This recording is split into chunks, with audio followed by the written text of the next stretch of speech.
기도드리겠습니다. 주님 감사합니다. 한 해가 이제 곧 지나가고 또 새로운 한 해가 밝아오는 이 시점에 다시 한번 우리의 삶을 돌아보게 하심을 감사를 드립니다. 하나님 앞에서 온전히 청산할 것 청산하게 하시고 다짐할 것 다짐하게 하시사 더 만만치 않은 시대가 펼쳐질 때 넉넉히 감당할 수 있는 능력을 우리 안에 허락해 주기를 소망합니다. 예수 그리스도 보혈 의지하오니 오늘 부정한 우리 모든 것들을 다시 한번 덮어주시고 감추어 주시기를 소망합니다. 주님 이 가운데 계셔 주시옵고 주 성령께서 기름 부으시고 지금 이 시대에 주의 성도들을 향해서 호소하시고자 하시는 내용을 우리 가슴 속에 전달해 주시기를 소망합니다. 살아계신 우리 주 예수 그리스도 이름으로 기도합니다. 지금 기도드린 바와 같이 한 해를 마무리하고 밝아오는 새해를 맞이하기 전에 하나님께서 우리에게 주시는 음성이 돌아오라, 회개하라, 회심하라 라는 부르심이 아닌가 생각이 듭니다.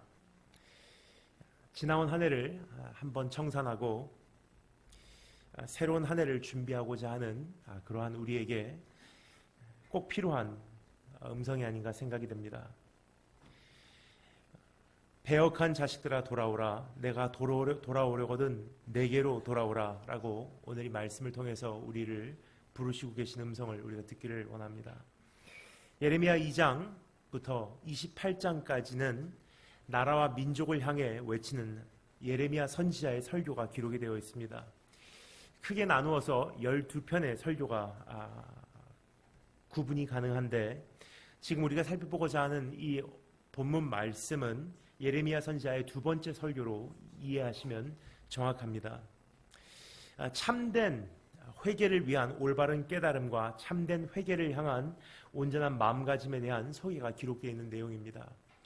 그래서 한 해를 보내고 또 새로운 한 해를 맞이하고자 할 때 우리가 어떠한 깨달음을 가져야 하는지 어떠한 마음가짐을 소유해야 하는지 여러분과 제가 다음과 같은 두 가지로 나누어서 오늘 생각해 보도록 하겠습니다. 첫 번째, 참된 회개를 위한 깨달음. 두 번째, 참된 회개를 향한 마음가짐. 이 두 가지 함께 오늘 아침 생각해 보도록 하겠습니다. 그럼 첫 번째 따라해 주시겠습니다. 참된 회개를 위한 깨달음. 이미 읽었지만 우리가 22절 말씀만 한 번 더 읽어보도록 하겠습니다. 3장 22절 다 같이 한 목소리로 참된 회개를 향해 우리를 부르시는 주님의 음성 직접 읽겠습니다. 다 같이 시작.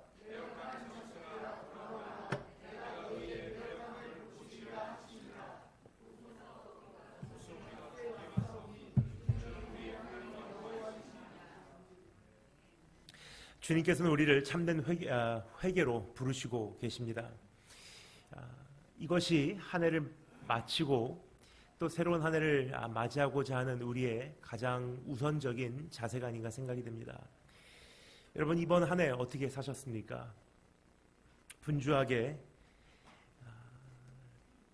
정신없이 산 우리의 삶을 잠시 돌아볼 수 있는 기회가 되었으면 좋겠습니다. 제가 좋아하는 노래 한 곡이 생각이 납니다.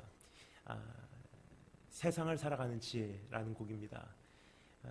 하늘을 바라볼 겨를도 없이 정신없이 세상을 살다가 마음의 먹먹함이 나로 하여금 다시 한번 주님을 찾게 합니다 라는 그러한 곡의 가사죠.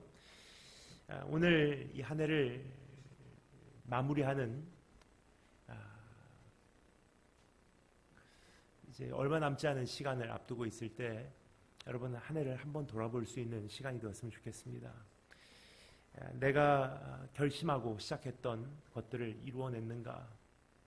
내가 정리하고자 했던 죄들을 하나님 앞에서 정리할 수가 있었는가? 작년에 비해서 금년 나는 하나님을 더 알게 되고 사랑하게 되었는가? 예년에 비해서 나는 더 깨끗하게, 더 온전하게, 더 순결하게 세워져 가고 있는가?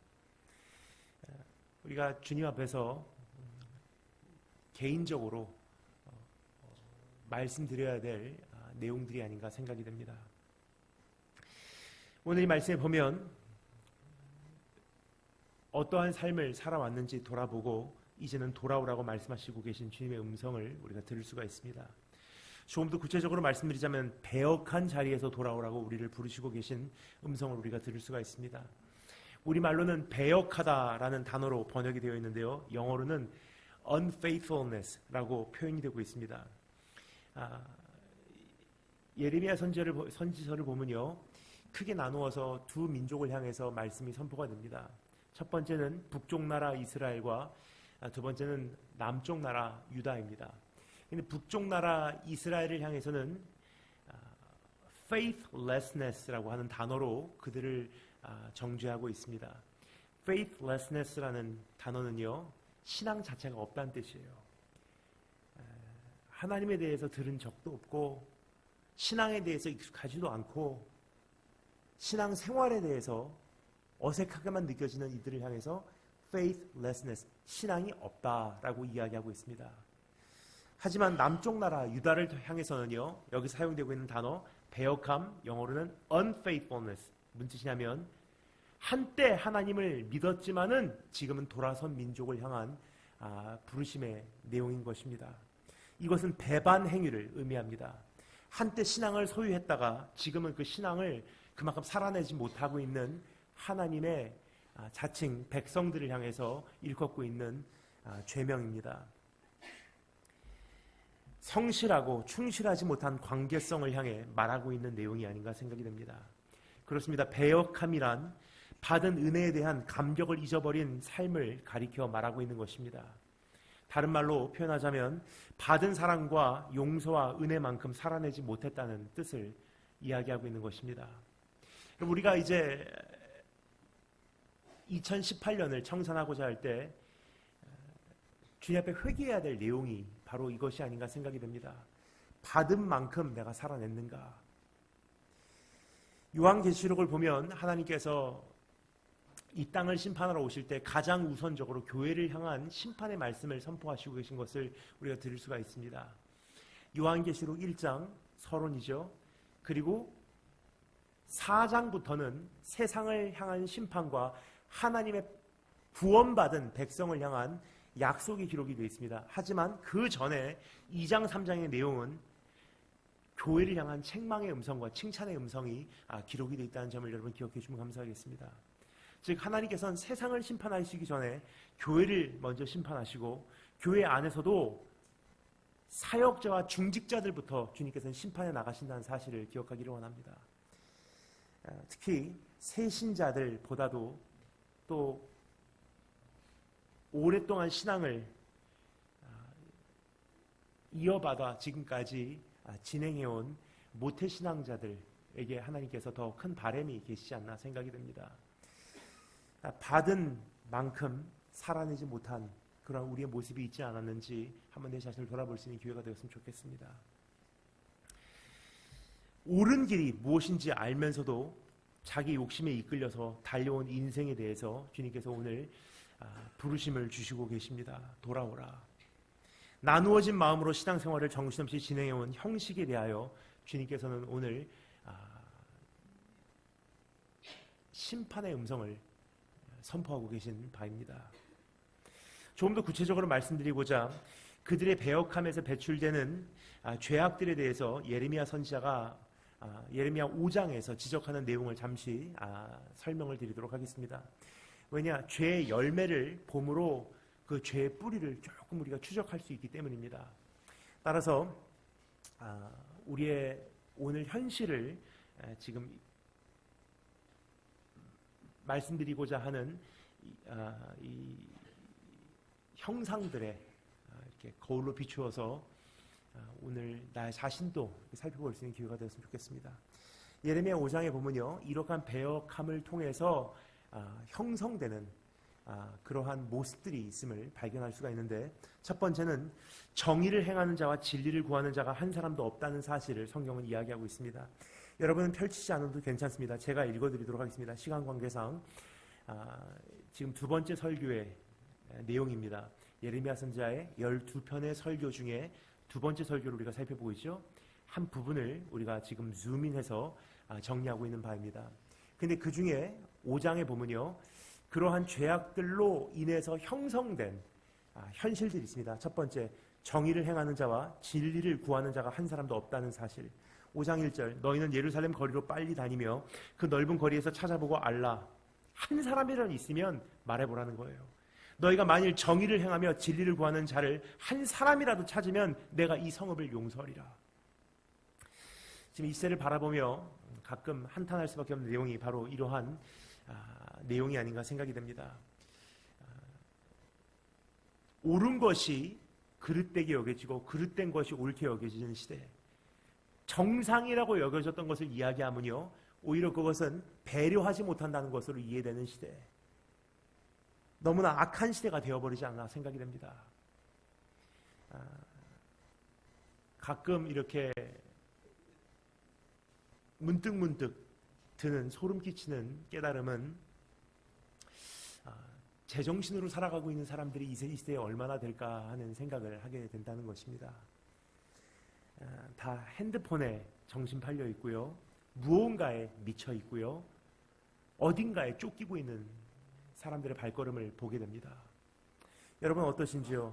내가 그 중에 한 사람이 아니었는지 내 자신을 돌아볼 수 있는 기회가 되었으면 좋겠습니다. 목사로서, 선교사로서, 설교자로서 제가 오늘 이 강단 위에서 여러분께 고백드릴 수 있는 한 가지 제 개인적인 씨름할 수밖에 없는 내용이 있다면 바로 이 점이 아닌가 생각이 됩니다. 예년에 비해서 금년 더 악해져가는 제 모습을 보게 됩니다. 더 조급해졌고요, 더 용서하기가 어렵고요, 원한을 내 안에서 해소하기가 더 쉽지 않은 저의 모습을 발견하게 됩니다. 그런데 이것은 주님께서 이미 경고하신 바가 아닌가 싶습니다. 이 시대, 마지막 시대가 되면 사람들은 더 조급해지고 사랑은 식어가고 용서하기를 더디하고 원한을 품고 그것을 쉽게 놔주지 않는다는 거예요. 근데 이 시대라는 엄청난 흐름 속에 제가 한 사람으로 있기 때문에 이것을 역류한다는 것은요, 결코 쉬운 일은 아니라고 생각을 합니다. 저 한 사람만 봐도 예년보다 더 크게 씨름하지 않으면, 더 심하게 내가 통증을 앓지 않으면 변질될 수밖에 없는 나의 모습을 바라볼 때, 오늘 하나님 앞에서 이 도성에 하나님, 나는 의인입니다 라고 이야기할 수 있는 자가 얼마나 되는지 우리 하나님 앞에서 살펴볼 수 있는 기회가 되었으면 좋겠습니다. 두 번째 모습, 하나님의 심판에 대한 무관심의 내용이 기록이 되어 있습니다. 5장 3절, 여호와여 주의 눈이 진리를 찾지 아니하시나이까. 그들을 치셨을지라도 그들이 아픈 줄을 알지 못하며 그들을 멸하셨을지라도 그들이 징계받지 아니하고 그들의 얼굴을 바위보다 굳게, 그들은 얼굴을 바위보다 굳게 하여 돌아오기를 싫어하므로. 이웃나라 일본을 통해서 끊임없이 우리나라에게 지난 수년간에 걸쳐서 말씀하셨던 주님의 음성을 지금 이 시간 되새기게 됩니다. 쓰나미, 지진, 원자력 발전소의 사고들, 또 동남아시아에 일어나는 수많은 사고, 주변 국가 중국과 일본을 기준으로 대한민국을 감싸고 있는 나라들의 지금 형성되고 있는 현실들, 북한에서 일어나고 있는 움직임, 온 세계의 정세들, 이것들을 가만히 지켜보면요, 하나님께서 이제 정말 얼마 때가 남지 않았다고 교회와 성도를 향해서 부르시는 음성으로 우리가 들을 때가 되지 않았나 생각이 됩니다. 그러나 그러한 현실들을 봄에도 불구하고 자극을 받지 못하는 것이 성경에서 말합니다, 죄라고 이야기를 하고 있어요. 아이들도 그렇죠. 혼냈을 때 그것을 심각하게 받아들이는 애들은요,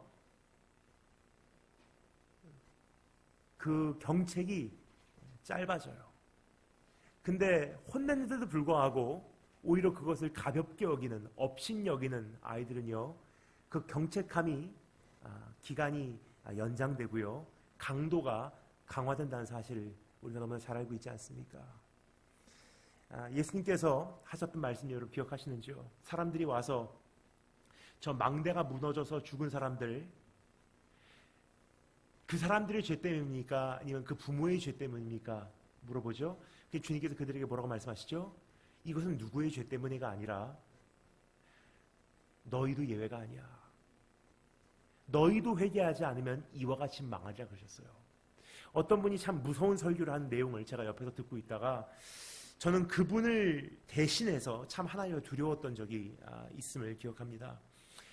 일본에 그 큰 자연재해가 일어났을 때, 일본이 큰 피해를 입었을 때 감히 그분께서 이런 내용을 강단에서 이야기하는 설교를 듣고 제가 참 하나님 앞에 죄송했던 기억이 납니다.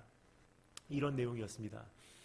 하나님께서는 예수 믿지 않는 일본을 치시고 모든 자연재해, 우리 대한민국을 특별히 사랑하시기 때문에 다 피해가게 하셨다. 그 분별력이 없는 성도님들은요, 그 말씀을 듣자마자 아멘으로 화답을 하더라고요. 여러분, 조금 전에 말씀드렸죠? faithlessness, 신앙에 대해서 아무것도 알지 못하는 북쪽 나라 이스라엘, 한때 신앙을 가지고 있었지만 받은 은혜만큼 살아내지 못하는 남쪽 나라 유다. 근데 너무나 충격적인 현실은요, 하나님께서 직접 이렇게 구체적으로 말씀을 하세요. 선언을 하세요. 북쪽 나라의 죄보다 남쪽 나라의 죄가 더 크대요. 아무것도 모르는 사람들보다도 알면서도 그렇게 행하지 못하는 사람들의 죄가 더 크다고 주님께서는 선언하십니다. 그러면 하나님께서 보실 때 복음에 대해서 아무것도 모르는 기독교 인구 0.2%는 일본이 더 죄가 많을까요? 아니면 한때 부흥의 맛을 보고 교회도 그렇게 그 크기를 자랑하는 대한민국이 빛과 소금의 사명을 감당하지 못해서 일본보다도, 아니면 거의 어깨를 나란히 두고 악해져가는 대한민국의 사회를 보시고 하나님께서 악하다고 말씀하실까요? 누구의 죄가 더 큰지 한번 우리가 생각해 주면 좋을 것 같아요. 감히 하나님의 강단이 어디인데 그분께서 그런 말씀을 함부로 선포하셨나? 저는 그 말씀을 듣다가 화가 나더라고요. 두 가지 이유가 있기 때문이에요. 첫 번째, 일본을 비화시키는 설교 내용이었고요. 두 번째, 그 말씀을 듣는 대한민국 성도들로 하여금 안죽해 하는 내용이었기 때문이에요. 나는 괜찮구나. 하나님께서 대한민국을 사랑하시고 계시구나. 회개할 수 있는 기회를 하나님의 백성들로 하여금 앗아가는 설교자였었어요. 여러분, 너무나 많은 심판에 대한 경고와 그 알람 사인, 하나님께서 주시는 표적들이 우리 주변에 깔려 있습니다. 오늘 그러한 것을 바라보실 때 어떻게 반응하실런지 내 자신을 살펴주시면 감사하겠습니다. 세 번째, 음란과 불륜의 왕성함을 하나님께서는 지적하시고 계십니다. 7절 8절, 내가 어찌 너를 용서하겠느냐? 내 자녀가 나를 버리고 신이 아닌 것들로 맹세하였으며 내가 그것을 배불리 먹인즉 그들이 간음하며 창기의 집에 허다히 모이며 그들은 두루 다니는 살찐 수말같이 각기 이웃의 아내를 따르며 소리 지르는도다. 영적 그리고 육체적 부정함, 음란함, 불륜을 향해서 주님께서는 정죄하시고 계신 내용입니다. 지금 그러한 음란함이요 교회 안에까지 스며들어와 있고요, 각 성도들의 삶의 큰 부분을 움켜쥐고 있는 것이 바로 지금 이 시대의 현실입니다. 특별히 저는 우리 대한민국을 바라볼 때 가슴이 아픈 것은 바로 이러한 모습이 아닌가 생각이 돼요. 일본이나 미국 다녀오신 분들은 잘 아실 거예요. 선진국으로 가면 갈수록 죄의 어떠한 그러한 문화를 자주 접할 수 있다고 많은 분들이 생각하시는데요. 사실 선진국 쪽에서 오랫동안 생활하신 분들은 잘 아세요. 선진국 쪽으로 나가면 나갈수록 죄를 져야지 하고 작정하지 않는 한 죄를 접할 수 있는 기회가 그만큼 적어요. 예를 들어서 미국도요, 오늘은 죄를 져야지 작정하고 죄를 짓는 장소를 내가 찾아가지 않는 한 일상생활하는 서버비아, 내가 사는 이 동네에서는 죄를 접할 수 있는 기회가 그렇게 많지 않다는 거예요. 일본도 마찬가지고요. 미국도 마찬가지고요. 유럽도 마찬가지예요. 그러나 우리 아이들을 보면 이젠 더 많은 기도와 관심이 필요하겠다 생각하는 이유가 바로 여기 있습니다. 한국은요, 일상생활하고 죄하고 섞여 살아요, 지금. 예를 들어서 교회가 있는 상가 건물에만 들어가도요, 유흥과 잘못된 어떠한 상업들, 죄를 접할 수 있는 수많은 기회들과 학원 시설들, 병원 시설들, 교회 시설들 1, 2, 3, 4층으로 그냥 같이 모여 살거든요. 항상 노출이 돼 있어요. 혹시 그거에 무뎌진 것이 우리의 삶이 아닌가? 무뎌진 만큼 죄를 용납했다는 뜻이에요. 오늘 한 해를 청산하며 하나님 앞에서 내가 더욱더 순결하게 살지 못한 우리의 모습을 두고 국가적으로, 교회적으로, 개인적으로, 특별히 부모는 가정에서 자녀들을 그렇게 교육하지 못한 점을 놓고서 회개할 수 있는 기회가 되었으면 좋겠습니다. 네 번째, 사회에 무너진 공의. 27절부터 28절 말씀.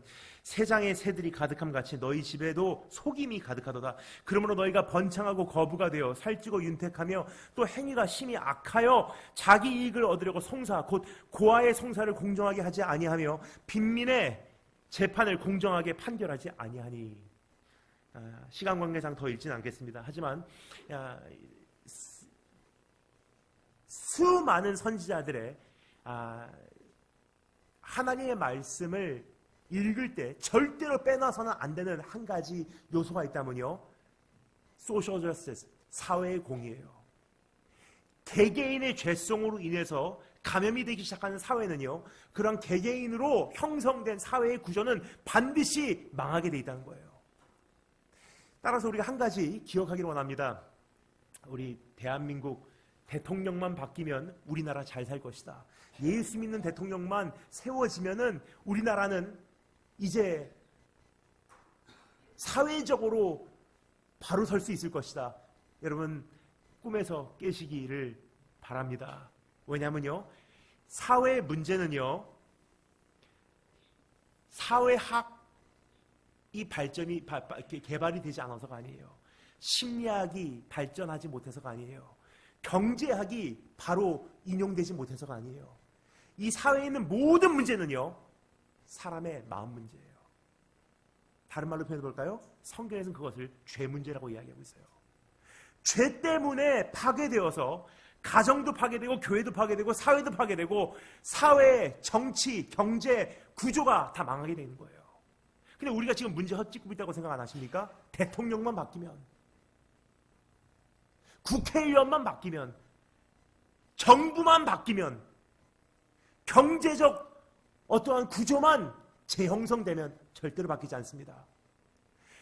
한 사람 한 사람의 개개인의 심장이 재창조되지 않는 한 사회는 바뀌지 않아요. 우리가 한 가지 성경적인 올바른 세계관을 소유하기를 원합니다. 세상적인 세계관은요, 제도에서부터 개인으로 해요. 제도가 바뀌면 사람이 바뀔 것이다. 그러나 복음적 세계관은요, 내가 너희 안에 돌 같은 심장을 제거하고 새 마음을 창조하리니 사람이 바뀌어서 나라가 세워지는 거예요. 그러니까 예수님께서 이 땅에 오실 때 어떠한 사역을 하러 오셨는지 여러분 이제 조금 이해가 가시는지요?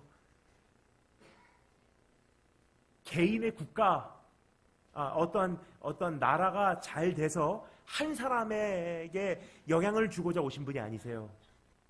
그것 같으면 주님께서 이 세상에 오실 때 헤롯의 후손으로 왕권을 가지고 왕좌에 앉으셨겠죠?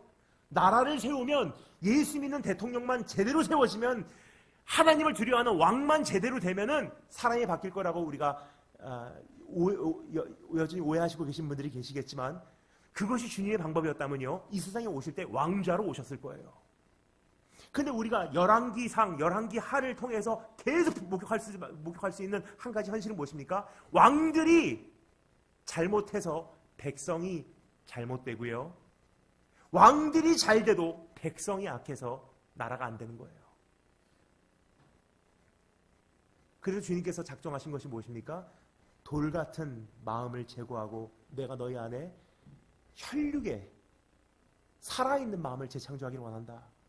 그래서 말구유와 같은 우리의 심장으로 찾아오신 분이 예수 그리스도예요. 사람을 바꾸지 않는 한 세상이 변하지 않기 때문에. 그래서 이 세상의 소망이 교회라는 것은요, 그냥 우리가 슬로건 걸고서 일하는 운동이 아닙니다. 이 세상의 유일한 소망은요, 어떤 제도가 아니에요. 사람의 마음을 유일하게 바꿀 수 있는 교회가 소망일 수밖에 없어요. 근데 여러분, 우리의 사회를 한번 돌아보실까요? 어디에서부터 어디까지 지금 이 불의한 것이 스며들고 있는지. 근데 이제 한 가지 우리가 기억해야 되는 것은요, 사회를 향해서, 정치가들을 향해서 손가락질하는 것은 잠시 보이려 하기를 원합니다. 뭐냐? 나부터 변해야 돼요. 우리의 죄 문제이기 때문이에요. 사실 밤새도록 살펴보아도 예레미야의 두 번째 설교에 담겨져 있는 이 사회의 심각한 현실들은 우리가 다 정리할 수 없을 것입니다. 그러나 시간 관계상 지금까지 말씀드린 이 네 가지 요소만 잠시 우리가 하이라이트 하고요. 그렇다면 우리의 죄의 뿌리로 돌아가서 나는 어떻게 회개를 해야 하는지 깨달음부터 시작된다는 거예요. 여러분, 회개라는 것은요, 돌이킴부터 시작되는 거예요. 사실 성경에 나와 있는 수많은 회개의 과정들을 가만히 지켜보잖아요. 다 깨달음부터 시작이 됐어요. 예를 들어서 예수님께서 말씀하셨던 돌아온 탕자 이야기 기억하십니까? 아버지의 그 재산을 자기의 상속받을 물질을 요구해서, 아버지가 돌아가시지 않았는데 그것을 탈취하듯이 가지고 이웃 나라 가서 허랑방탕하며 마음껏 사용했죠. 결국은 자기가 가졌던 모든 물질을 다 날려버리고 인생의 바닥을 쳤을 때, 일본 말로는 성경에서 이렇게 정확하게 번역이 되어 있어요. 가레가 와레니 카이리. 무슨 뜻이냐면 탕자가 자기 자신에게 돌아왔다고 기록하고 있어요. 돼지 우리에서 돼지 먹는 그 음식도 못 먹고 거기서 인생의 바닥을 쳤을 때 제정신을 차리고 보니까 아버지의 집에는 그 종들도 이보다 나은 생활을 하고 있는데 내가 여기서 뭐 하고 있지? 깨달음이에요. 회개의 가장 첫 번째 과정은 언제나 깨달음부터 시작이 돼요. 그래서 우리의 배역한 삶에 대한 세 가지 깨달음을 오늘 먼저 정리함으로 우리 이제 내일 있을 송구영신 예배를 준비할 수 있는, 그리고 새해를 맞이할 수 있는 축복이 있기를 주님으로 축원합니다. 첫 번째, 따라서 한번 하겠습니다. 이로울 것이 없는 삶. 다시 한번, 이로울 것이 없는 삶. 첫 번째 깨달음은요, 이 배역한 삶이 나에게는 이로울 것이 없다는 것을 절실히 깨닫는 것이 우선 조건이에요. 23절 말씀 다 같이 읽겠습니다. 23절 말씀 한 목소리로 한 번 더 읽겠습니다. 다 같이 3장 23절 시작.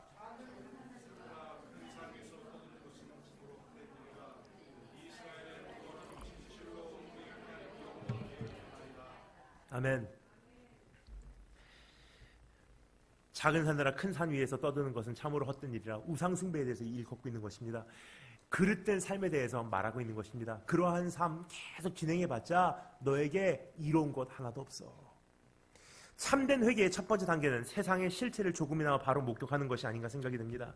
자신이 생각했던 것과는 달리 세상은 참으로 헛되다는 사실을 절실히 깨닫는 과정이 아닌가 생각이 됩니다. 내가 지향했던 인생에는 소망도 보장도 전망도 없다는 사실을 인정하는 것이 회개의 첫 번째 조건입니다. 여태까지 지내온 삶이 지속된다 하여도 여전히 보람되지 못하고 유익하지 못하다는 사실을 이제는 있는 그대로 목도하는 것이, 받아들이는 것이 회개의 첫 번째 조건이에요. 이대로 해봤자 내가 원하는 것, 지금 죄를 진다고 해도, 일시적으로 하나님을 떠난다고 해도, 내가 원하는 것 다 이루어도 이게 사실 무슨 의미가 있을까? 거기서부터 시작되는 게 회개예요. 그러면 내가 가지고 있는 이 엄청난 축복을 그까짓 것 가지고 내가 바꿔칠 필요가 없겠네? 사단이 우리 안에 들어올 때는요, 정신을 혼미케 함부터 틈을 타더라고요. 그래, 정신이 혼미케 되면요, 바른 판단을 상실해버려요. 그 바른 판단력을 상실해버리면요, 사람이 죄에서 백발백중 굴복할 수밖에 없기 때문이에요. 혼란스러움을 제공하는 몇 가지 무기가 있습니다. 그 중에 하나가 분주함이에요. 분주하다 보면 사람이 바른 판단력을 상실해버려요. 두 번째는요, 배고픔을 무기로 사용합니다. 배고픔. 명예의 욕심, 채워지지 않은 나의 공허함, 외로움을 향해 두려워하는 그러한 마음들. 내가 또 외로워지면 어떻게 하지? 두려우니까 뭐라도 잡고 싶은 마음에 잡은 게 죄예요. 그 배고픔에 대한 가장 대표적인 예가 있습니다. 누구죠? 야곱의 형 에서예요. 지금 배고파 죽게 생겼는데 이 팥죽 한 그릇이 나에게 무슨 이익을 줄 거 아니야? 이 장자권이 나에게 뭐가 유익하겠냐? 하고 팥죽 한 그릇에 자기 장자권을 팔아 넘겨버려요. 참 기가 막힌 표현이에요. 죽게 생겼는데 내가 외로워서 죽게 생겼는데 신앙 따위 그게 뭐가 그렇게 중요하냐? 내가 지금 자식들이 굶어 죽게 생겼는데 그 도덕의 기준이 뭐가 그렇게 중요하냐? 죽게 생겼는데 때문에 혼미케 되는 거예요. 여러분, 그러한 생각 속으로 하나님께서 우리 안에 들어오셔서요, 다시 한번 이 지성부터 정리를 시켜주는 거예요. 그 팥죽 한 그릇 먹는다 한들 10년을 네 생명을 연장한다 한들 그게 뭐가 그렇게 유익하냐? 그렇게 벌어서 조금 더 나은 삶을 산다 한들 뭐가 그렇게 더 대단하냐? 이대로 그대로 인생 진행한다고 한들 네 삶에 남을 게 뭐가 있다고 생각하냐? 한번 생각해보라는 거예요. 우리는 우리 자신에게 이야기하죠. 하나님, 나중에 회개할게요. 조금만 기다려주세요 하고 마음의 가책을 느끼면서도 불구하고 1년만 이렇게 살면은 내년에 일단 회개하고 한번 내가 안정권에 두면은 괜찮을 거야. 지금은 마음에 자책이 되지만 일단은 대학교 입시 합격하고서 회개하고 그때부터 신앙생활 열심히 하면 될 거야. 주님께서 말씀하시는 것은요, 그렇게 한다 한들 네가 그 자리에 도달한다 한들 너에게 남는 게 뭐가 그렇게 유익하냐? 생각을 해보라는 거예요. 사실 그렇게 한다 한들 그렇게 유익한 것도 없더라고요. 순간적인 이익을 위하여 그 길을 선택하여도 사실은 이룰 것이 없다는 사실을 깨닫는 것이 회개의 첫걸음입니다. 여러분, 참 이 연말에 제가 옛날엔 부분적으로 읽었지만 다시 이번에 읽으면서 참 은혜가 됐던 한 권의 책을 소개해드리겠습니다. 하나님의 임재 연습이라는 책이 있습니다. 유명한 책이죠. 로렌스 형제라고 하는 수도사가 쓴 책입니다. 사실 그분이 직접 이렇게 써나간 책은 아니고요. 그분이 살아 생전에 이야기한 내용을 어떤 분이 매 밤마다 일기에 옮겼다가 그 말을 그대로 나중에 돌아가신 후에 출판을 했어요. 로렌스 형제라고 하는 분은요, 1660년도에 프랑스의 멘바레 까르멜이라고 하는 수도원에서 한 30-40년간에 걸쳐서 수도하셨던 분이십니다. 그분이 한평생 하나님의 임재를 경험하고 그리고 더 깊은 임재 속으로 들어가기 위해서 몸부림치는 연습과 훈련을 한 후 그분께서 마지막에 남겨주신 그 말을 제가 읽어드리도록 하겠습니다. 주의 인자하심은 예부터 있었고 또 여전히 새로우니 제가 당신을 사랑하는 것이 너무나 늦었나이다. 내 형제들이여, 그대들은 젊습니다. 그러니 나의 고백에서 유익을 얻기를 바랍니다. 내 젊은 날들을 하나님을 위해 쓴 것이 너무나 부족합니다. 그분의 사랑을 위해 그대들의 모든 세월을 바치십시오. 내가 만약 그분을 더 일찍 알았다면, 만약 누군가가 내가 지금 그대들에게 하는 말을 내게 해주었다면 그분을 사랑하기에 이르기까지 나는 그토록 오랜 세월을 허송하고 지체하지 않았을 것입니다. 정녕 하나님을 사랑하면서 쓰지 않은 하루는 잃어버린 날로 간주하십시오. 여러분, 이 한 해 어떻게 사셨어요? 잃어버린 한 해로 사용하진 않으셨는지. 잘 살았다라는 것은요, 하나님을 적극적으로 더 사랑하기 위해서 몸부림치지 않은 한 해는요, 낭비한 한 해예요. 왜냐? 그거 외에는요, 사실 아무것도 의미가 없기 때문에. 목사니까 그런 말 하는 거지. 아니에요. 한번 생각해 보세요. 조금만 더 우리가 먹고 살아야지, 잘 살아야지, 잘 입고 살아야지, 누리면 살아야지 해서 도달한다 한들 결국에 뭐가 남냐는 거예요. 어차피 배고프고요. 어차피 쇠하여지고요. 거기 가만히 있어. 똑바로 앉아. 어차피 무의미하다는 거예요. 그렇다면 차라리 영원히 남는 거라도 잡아라.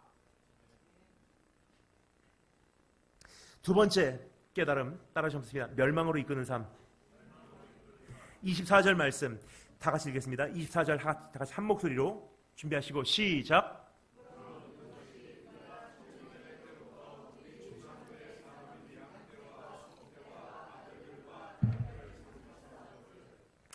우리는 우리의 인생의 산업인 양떼와 소떼와 아들들과 딸들을 위하여 한평생 수고합니다. 그리고 그들에게 가장 좋은 것을 남겨주기 위해서 우리가 몸부림치는 것을 아끼지 않습니다. 그리고 우리는 바랍니다. 자신의 생애의 소산을 언젠가는 나도 즐길 날이 오진 않을까. 자녀를 통해서 내가 기쁨을 얻으리라. 내가 일평생 일구어놓은 이 사업을 통해서 내가 언젠가 기쁨을 맛보리라. 내가 여기까지 수고한 학업을 통해서 내가 언젠가 보람을 느끼리라. 이러한 꿈을 꿔요. 그렇죠? 씨를 뿌리면서 언젠가 열매가 나기를 우리는 바랍니다. 그런데 여기서 이야기합니다. 부끄러운 것이라는 것은요, 내가 지금까지 섬겼던 그 우상들이 내가 하나님보다 우선하고 일단 하나님 자녀를 위해서는 이것을 먼저 선택해야 되겠습니다. 일단 내 가정을 위해서는, 내 사업을 위해서는, 내 인생을 위해서는 이것을 내가 먼저 선택을 해야 되겠습니다. 그러한 우상들이, 부끄러운 것들이, 그것이 우리가 청년의 때로부터 우리 조상들의 산업인 양떼와 소떼와 아들들과 딸들을 삼켜버렸대요. 언젠가는 이것을 위해서 내가 투자하면은 내가 이것을 통해서 기쁨을 얻을 날이 올 거야 라고 착각을 해왔건만, 나에게 주어지는 결과, 현실은 무엇이냐? 내가 선택했던 우상이요, 내가 심은 열매를 다 따먹게 돼 있다는 거예요. 죄가 우리의 삶에 반드시 가져다주는 결과는 우리의 인생의 열매가 죄에게 삼킴을 당하는 비극입니다. 여러분, 죄는요, 절대로 우리가 따먹는 열매가 아니에요. 죄의 열매는, 죄의 결과는 사망입니다. 한 가지 대표적인 예를 들까요? 내 자녀를 위해서 일단은 하나님보다 그래도 세상에서 잘 살아갈 수 있도록 학원, 학교, 세상 살아가는 방법을 가르쳐야 돼. 하나님의 순수함보다도 세상의 지혜를 가르치고요. 하나님을 향해서 두려워하는 것보다도 세상에서 남자답게 사는 법을 가르치기 시작해요. 지금은 좋은 것 같죠? 시간이 지나잖아요. 나중에 부모도 없인 여김을 받게 된다는 거예요. 그 자녀가. 절대로 내가 심은 열매는요, 내가 먹지 못합니다. 하나님의 밭에 심은 열매만 먹게 되는 거예요.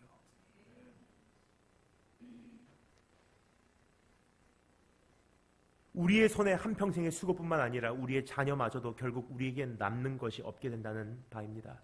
예를 들어서 여러분, 한국 교회들은 지난 30년 동안 그토록 열심히 거대한 건물들을 건축해 왔건만 결국 그 자리를 정작 채워야 하는 자녀들은 지금 다 어디로 가냐는 질문입니다. 우리의 소산을 우리가 지금 먹고 있는지요? 아니잖아요. 세상에 먹어버렸어요. 나는 내 자녀가 세상에서 성공할 수 있도록 그토록 수고해 왔건만 그들은 지금 진정 행복한가? 하나님 벌써 다시 한번 생각할 수 있는 기회가 되었으면 좋겠습니다. 여러분, 우리 정말 잘하고 있는 거 맞는지.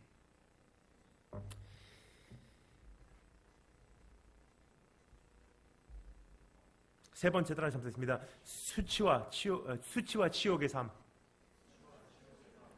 이쪽은 조용합니다. 이게 완전히 모노톤으로 들려요. 딱 여기서부터 반 이쪽만 들리고요. 이쪽은 완전 조용해요. 따라 잡겠습니다. 수치와 치욕의 삶. 25절 다 같이 읽겠습니다. 25절 한 구절 다 같이 한 목소리로 읽겠습니다. 준비하시고 시작.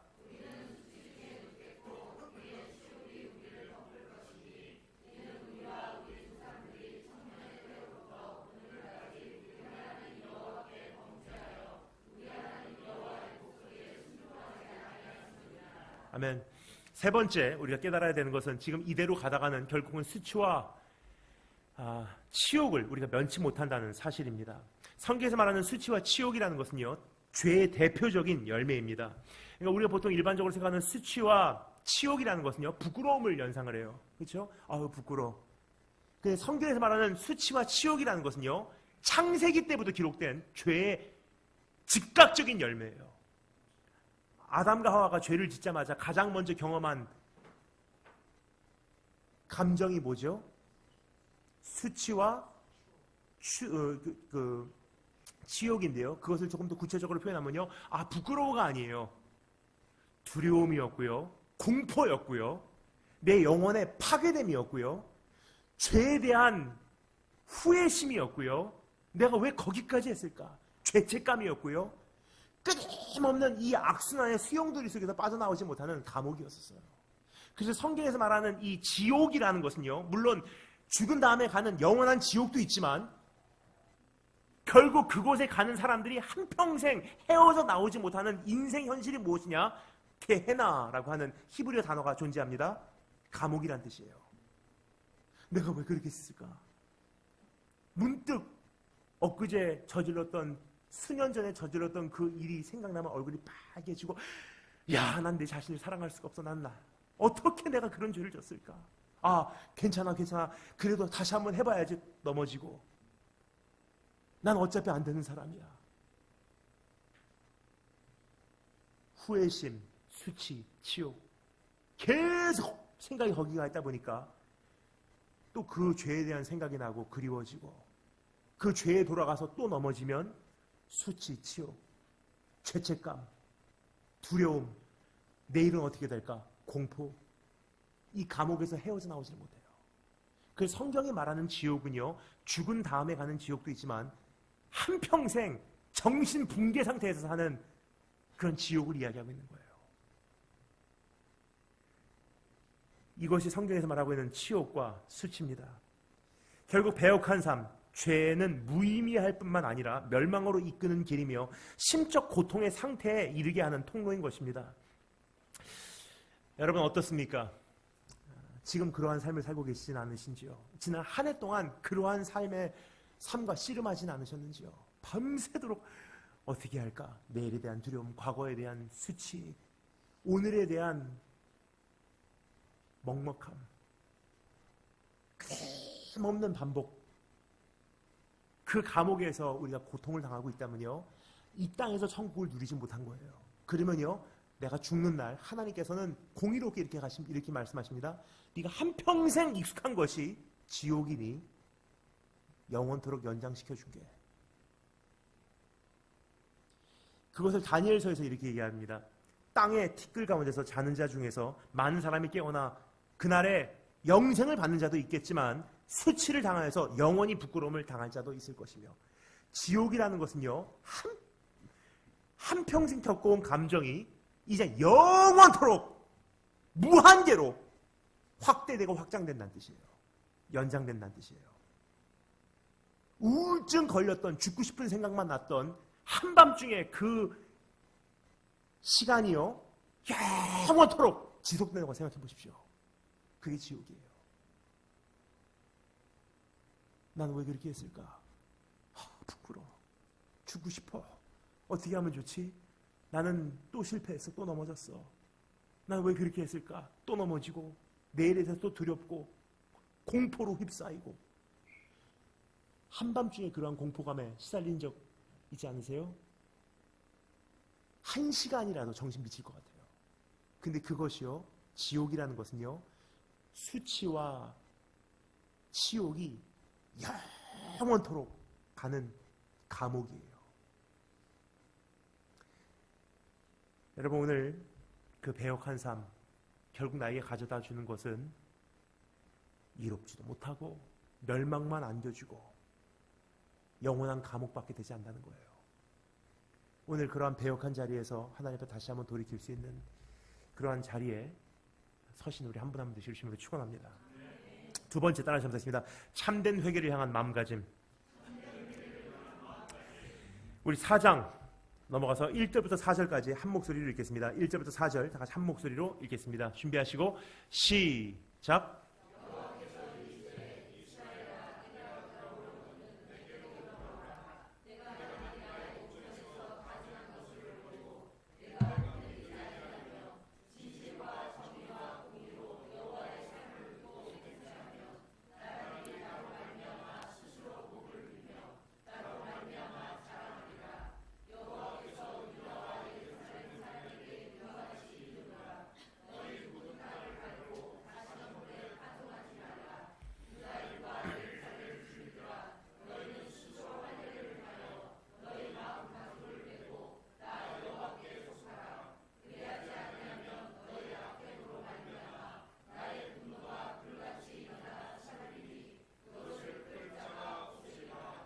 아멘. 지금까지 살펴본 죄악들을 향해 회개를 요구하신 주님의 음성에 우리가 반응하기를 원한다면 어떠한 마음가짐, 다른 말로 회개의 자세가 요구되는지 잠시 생각해 볼 필요가 있습니다.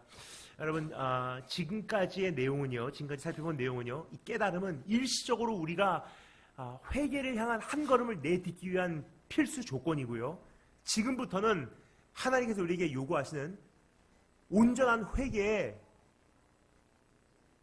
자세입니다. 그래서 우리 조금 더 회개로 깊이 들어가기 위해서 다음과 같은 자세들을 정리해 나가도록 하겠습니다. 사실 수많은 회개 운동이 있지만 참된 변화가 일어나지 않는 원인이 바로 여기 있지 않나 생각이 됩니다. 대한민국 사회와 교회의 문제가 심각하다, 이대로 가다가는 어떻게 될까 깨달음은 있었어요. 근데 그 다음에 구체적인 회개가 하나님 앞에 온전히 상달되지 못했지 않나 하는 생각이 들더라고요. 경각심은 느꼈어요.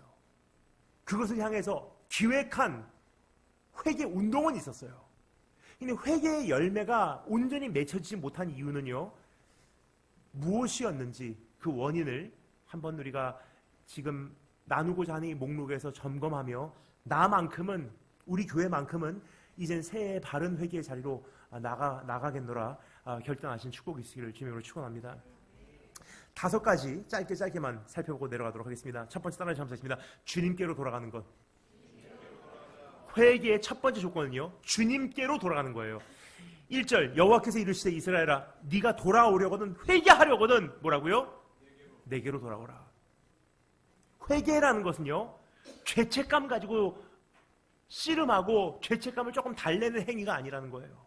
회개라는 것은요, 내일에 대한 어떠한 불안감을 떨쳐버리는 방법이 아니라는 거예요. 회개라는 것은 하나님, 내가 지금까지 어떻게 살아왔든 나 주님께로 돌아가기를 원합니다. 여러분, 한 해를 마치면서 우리 한 가지 질문만 해봤으면 좋겠어요. 이것이 내가 하나님 앞에 지금 어떻게 서 있는지를 어느 정도는 바로 판단할 수 있는 진단 기준이 아닌가 생각이 듭니다. 지나온 한 해 첫 번째 돌이켜볼 때, 지금 한 해를 마치고 새로운 한 해를 맞이하고자 할 때 내가 정말 여전히 그 처음 사랑 때문에 불타오르고 있다면요, 하나님만 생각해도 막 가슴이 뜨거워지고 애절하고 예수님이라는 이름만 불러도 눈물이 흐르고 있는가? 그게 아닌 이상에는 두 번째, 아버지 그립습니다. 주님 얼굴이 그립습니다. 기도했던 그때가 참 그립습니다. 내가 참 멀리 왔구나. 주님 생각하면 내가 가슴이 왜 이렇게 먹먹하지? 하나님 음성 다시 한번 들어보고 싶다. 그 모습이든가. 그 둘 다가 아니라면요, 내 영혼은 지금 망해가고 있다는 거예요. 주님 이름만 불러도 막 애절해서 막 가슴이 불타오르고 눈물이 흐르고 하는 건강한 모습이든지, 아니면 참 무릎 꿇고 조용히 하나님 앞에 앉아있을 때가 참 엊그제 같은데 그때가 그립다, 돌아가야지, 그렇게 회개를 향해서 한 걸음을 내딛기를 원하든지, 둘 중에 하나 아닌 이상에는요, 내 영혼은 지금 반대 방향으로 가고 있다고 인지하시면 정확합니다. 근데 주님께서 우리에게 말씀하시는 것은 바로 이거예요. 이 한 해를 청산할 때 내일 회개하잖아요, 여러분. 송구영 씨 회개하잖아요. 그 회개 뭐냐는 거예요, 결국은. 하나님, 내 죄책감 떨쳐버리기를 원합니다. 내가 잘못 살았네요. 또 악하게 더럽게 추악하게 살았습니다. 용서해 주세요. 결국 회개가 뭐냐는 거예요. 회개의 유일한 목적은요, 여호와께로 돌아가자. 나 주님과 다시 한번 온전한 관계 이루고 싶어요. 하나님 음성 듣고 싶어요. 주의 얼굴 보고 싶어요. 나 주님의 사랑 느끼고 싶어요. 주님을 그만큼 더 사랑해드리고 싶어요. 그게 회개예요. 두 번째, 따라하시면 되겠습니다. 가증한 것을 버리는 것. 첫 번째 주님께로 돌아가는 것, 두 번째는 가증한 것을 버리는 것입니다. 1절 후반 말씀, 네가 만일 나의 목전에서 가증한 것을 버리고, 여기서 말하는 가증한 것이라는 것은요, 우상 숭배를 가리켜 말하고 있는 것이고요, 좀 더 구체적으로 우리를 향해서 해석을 해드리자면요, 이것은 우리의 지금까지 주님보다도 더 우선순위 삼았던 것들, 우리 악한 행위들을 이제는 버리는 것이, 거기서 돌아서는 것이 회개라고 이야기하고 있는 거예요. 여러분, 이번 한 해 어떠한 계획을 가지고 계십니까? 내 마음에 죄책감이 있는 그러한 계획들도 있을 거예요. 근데 그것을요, 말만 하나님 회개합니다가 아니라 그것부터 청산하라는 거예요. 이제 내가 절대로 놓지 못하는 잘못된 계획들을 손에 꽉 쥐고 있으면서 주의 얼굴 그립습니다라는 것은 가증합니다. 정말로 주님의 얼굴을 원한다면요, 하나님께 내 마음에 깨닫게 하시는 생각들부터 목록 하나씩 하나씩 정리해 나가시는, 가증한 것을 버리시는 축복이 있을 주님으로 축원합니다. 세 번째 따라 잘못했습니다. 요동하지 않는 것. 1절 마지막 부분부터 3절까지 읽어드리겠습니다. 네가 흔들리지 아니하며 진실과 정의와 공의로 여호와의 삶을 두고 맹세하면 나라들이 너로 말미암아 스스로 복을 빌며 나로 말미암아 자랑하리라. 2절까지입니다. 요동하지 않는 거. 여러분, 사실 회개라는 것은요, 한 번에 이루어지는 것이 아니라 사실은 굉장히 오랜 시간이 걸린다고 저는 생각을 합니다. 어떤 분들은 그냥 집회에서 잠시 은혜 받고 눈물 흘리고 회개의 고백을 하면 회개가 완성됐다고 오해를 하세요. 용서는 임합니다. 그러나 회개라는 것은요, 성경에서 말하는 회개라는 개념은요, 행위의 변화고 방향의 전환이기 때문에 오랜 세월이 걸려요, 사실. 여기서 이미 수많은 회개 운동이 왜 실패했는지 어느 정도 짐작이 가시죠? 집회로 끝났어요. 시청 앞 광장에 모여서 하나님, 우리가 잘못 살았습니다. 이 땅의 황무함을 보소서. 우리 하나님, 우리를 긍휼히 여기시는 주여. 3일 동안의 회개 운동. 앞에 볼래? 조용히. 3일 동안의 회개 운동으로 끝나고 우리가 용서받았다는 확신만 가지고 막연하게 앞으로 전진했기 때문에 참된 변화는 일어나지 않았다고 생각합니다. 하지만 여기서 말하는 이 꾸준함이라는 것은요, 요동치 않는 것은요, 넘어지고 일어나고 넘어지고 일어나고 다시 해봐야지, 털고 일어나고 다시 일어나야지, 털고 일어나고. 죄와의 씨름이에요. 죄와의 씨름. 오늘 그 결단을 하시는 축복이 있을 주님으로 축원합니다. 죄를 향해서 선전포고하라는 거예요. 나 주님께로 돌아갑니다. 그리고 악한 길을 내가 버리겠습니다. 근데 만만치가 않아요. 또 작심삼일이 될 거예요. 그러나 작심삼일을 계속 반복하라는 거예요. 제 사촌 딸이 있습니다. 제 조카입니다. 제 조카라고 하면은 여러분께서는 어떠한 인간을 떠올리기보다도 강아지를 떠올리시는 분들이 계실까봐 우려가 돼서 소개를 드립니다. 지금 제가 말씀드리고 있는 것은요, 여동생 애완견 L이라고 하는 그 강아지가 아니라 지금 제가 말씀드리고자 하는 이 조카는요, 실제 인간입니다. 제 사촌 동생의 딸이에요. 채윤이라고 합니다. 근데 곽채윤. 근데 그 아이가 지금은 곧잘 그 말도 잘하고요, 넘어지지 않고 걸어 다녀요. 근데 어렸을 때 저를 보면 굉장히 반가워하면서 팔을 벌리고 저를 향해서 달려왔던 기억이 납니다. 어렸을 때부터 저를 목사님 삼촌이라고 불렀어요. 발음도 제대로 안다면서 짬쫀 하면서 팔 벌리고 달려와요.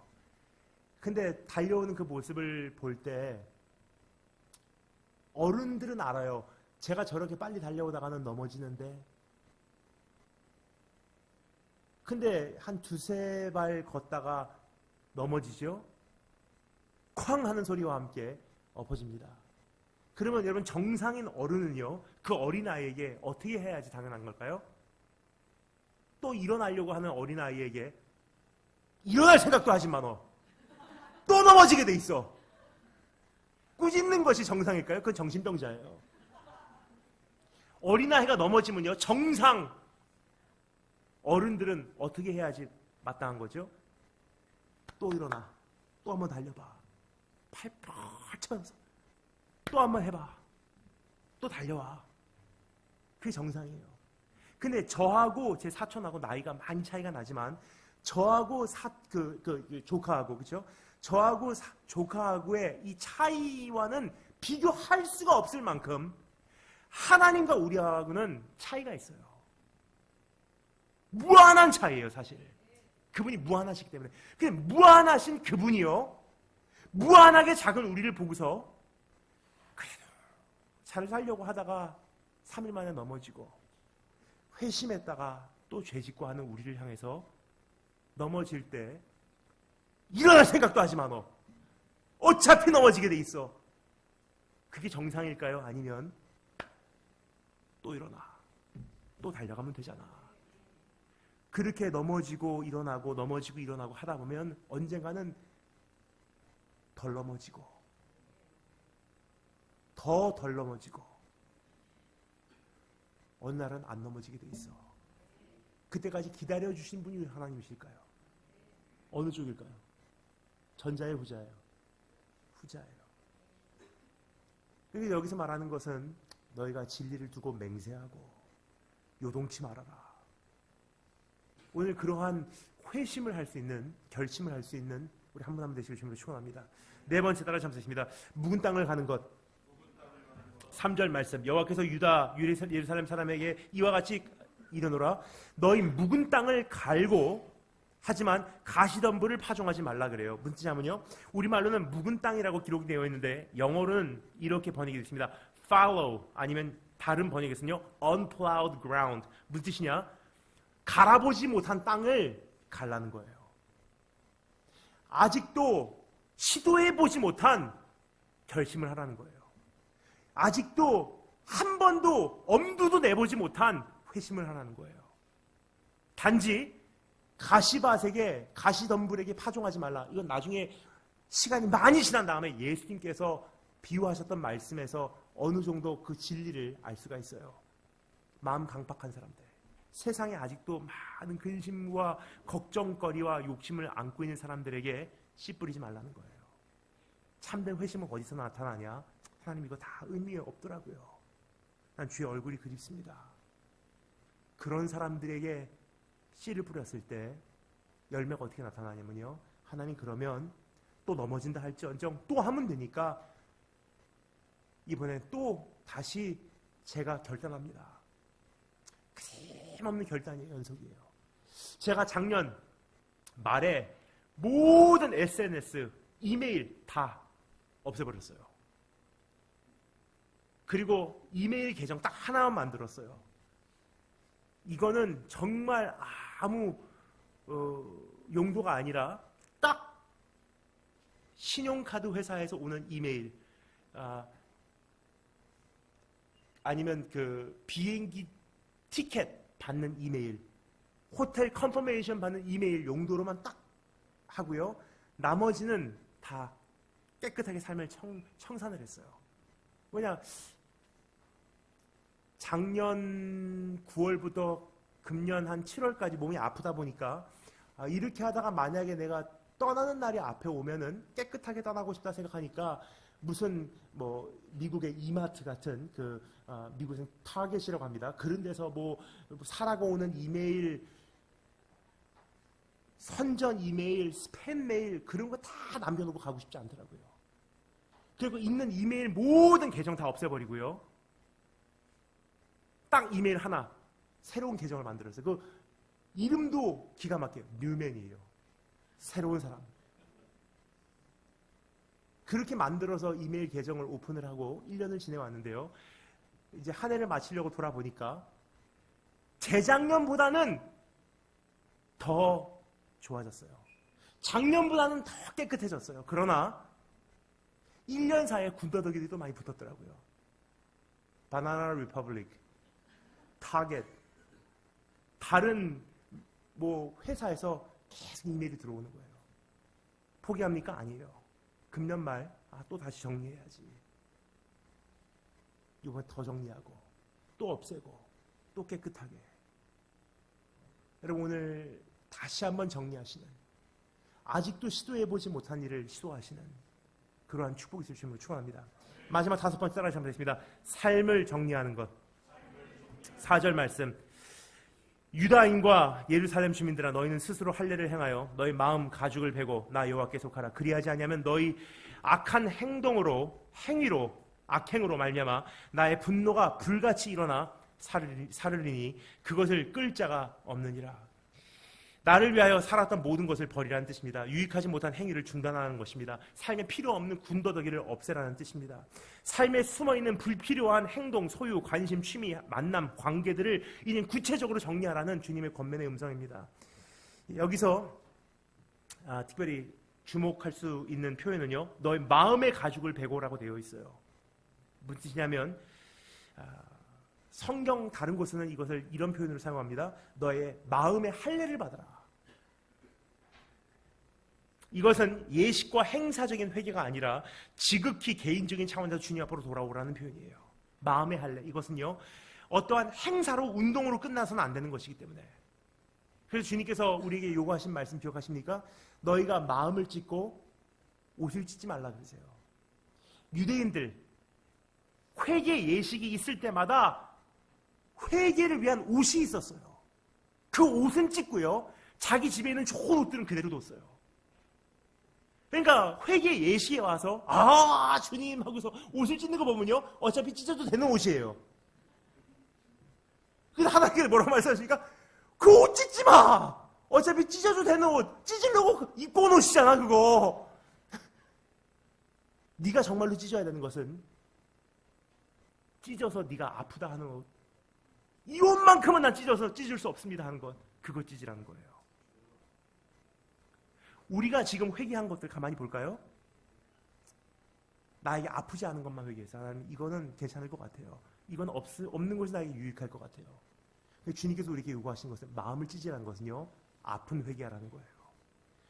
행사적으로 때우지 마. 송구영신 예배로 끝났다고 생각하지 마. 이제 한 해 들어가면서 40일간의 새벽 예배가 시작됩니다. 마음을 찢으라. 무슨 말이냐면요, 개개인적으로 하나님 앞에 나와서 너의 아픈 부분을 드려라. 한 해를 어떻게 청산하시고 새해를 어떻게 맞이하실런지 오늘 이 말씀을 통해서 준비를 하신 축복이 있을 줄로 축원합니다. 다 같이 기도드리겠습니다. 주님, 이제 어떻게 우리가 한 해를 마치고 새로운 한 해를 맞이하여야 할지 우리 구체적으로 말씀해 주시기를 감사드립니다. 가시덤불을 파종하지 말라고 말씀하신 주님, 오늘 이 가운데 가시덤불과 같은 심정을 갖고 있는 사람들이 있다면 하나님의 은혜로서, 긍휼로서 조금이나마 이 말씀이 들어가게 하시고 혹시나 좋은 옥토 같은 마음이 있다면 오늘 그 마음들을 통해서 하나님께서 회개의 위대한 기적을 우리 안에 이루어 주시기를 소망합니다. 그들이 복받는 자가 되게 하시고 그들이 새해에 맛보지 못한 은혜를 체험할 수 있는 자들이 되게 하시기를 소망합니다. 살아계신 주 예수 그리스도 이름으로 기도합니다.